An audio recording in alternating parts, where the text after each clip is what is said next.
What's up, guys? So Audexen had sent this trunk light out to me to try out and do a little video on, so we actually installed this on my sister's JL here, and I kind of wanted to talk a little bit about the wiring.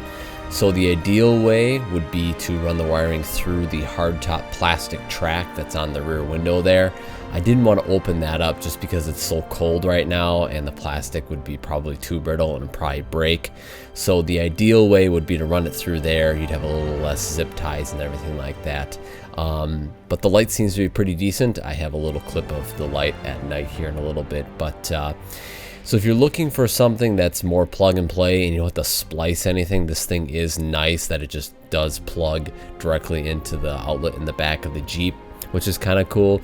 But if you want a little bit cleaner of an install, you know, that you kind of have to take that in consideration. You do have some wiring, you know, that's just plugged in the back. But my brother-in-law and sister had sent me the video after it was installed at night, and it seems to be really bright.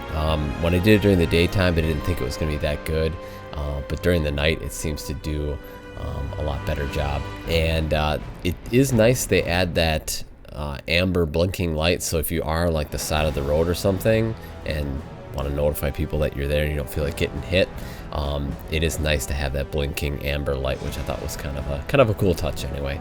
So anyway, guys, thanks to Audexen for sending out the light. My sister loves it for her Jeep. So but yeah, anyway, guys, hopefully you enjoyed the video.